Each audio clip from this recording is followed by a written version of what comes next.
नमस्कार साथियों, मेरा नाम है अजय मौर्य और स्वागत है आप लोगों का अजय सर जी यूट्यूब चैनल पर। साथियों, आज मैं बात करने जा रहा हूं प्राइमरी शिक्षक भर्ती पर। साथियों, काफ़ी लंबे समय से प्राइमरी शिक्षक भर्ती की मांग चल रही है। साथियों, आप लोगों को बताना चाहता हूं कि प्रमुख सचिव के द्वारा एक विज्ञप्ति जारी की गई थी साथियों, जिसमें उन्होंने सभी विभागाध्यक्षों को, प्रत्येक विभाग के अधिकारियों को उन्होंने कहा है कि उनके विभाग में यदि रिक्त पद हैं तो वह उसकी सूचना दें सरकार के पास। यदि अनुमोदन की आवश्यकता है तो अनुमोदन लेकर के भर्ती भी करें, क्योंकि उन्होंने यही कहा है कि शासन स्तर पर यह बहुत प्रमुखता से लिया जा रहा है कि किसी भी विभाग में पद रिक्त न रहें।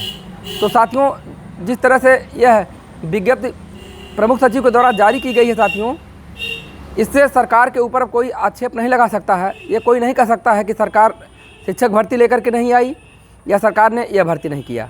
अब पूरा दारोमदार विभाग के ऊपर टिका हुआ है।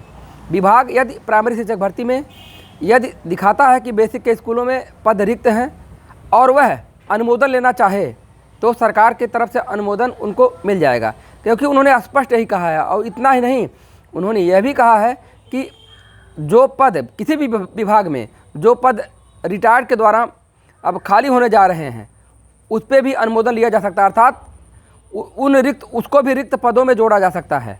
जैसे इस वर्ष कुछ लोग रिटायर होंगे तो उसको भी उस पदों में जोड़ करके भर्ती की कार्यवाही आगे की जा सकती है। तो जिस तरह से यह सकारात्मक चीज़ें सरकार की तरफ से जारी हुई है, अब सरकार के ऊपर कोई आक्षेप नहीं कर सकता है कि सरकार ने इस विभाग में भर्ती नहीं की।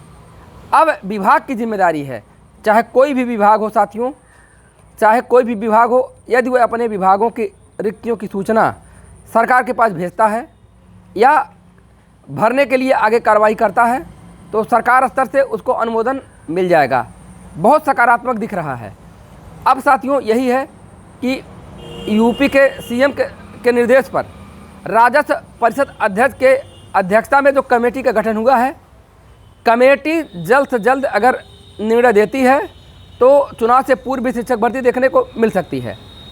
अब साथियों, यही है कि कमेटी का निर्णय कब आएगा इसके संदर्भ में कुछ सामने नहीं आ पा रहा है। सिर्फ इतना ही सामने आया था कि पिछले महीने कमेटी ने 2 बैठक की है, लेकिन अब वह रिपोर्ट शासन स्तर से कब प्रस्तुत करेगी इसका कहना मुश्किल है। अब डीएलएड और बीएड के प्रशिक्षुओं को चाहिए कि किसी भी तरीके से दबाव बना करके, प्रार्थना करके, चाहे जिस तरह से कमेटी का को रिपोर्ट जो है वह शासन स्तर तक पहुंचाए, जिससे कि भर्ती की कार्यवाही आगे गतिमान हो सके। तो आज के लेटर से कुछ सकारात्मक दिखा है साथियों। अब विभाग के ऊपर डिपेंड करता है कि वह रिक्त पदों को शो करता है कि नहीं करता है। रिक्त पदों को अगर शो करेगा तो शिक्षक भर्ती देखने को मिलेगी। तो ऐसे ही यूजफुल वीडियो अगर पाना चाहते हैं तो इस चैनल को लाइक कीजिए, सब्सक्राइब कीजिए। धन्यवाद।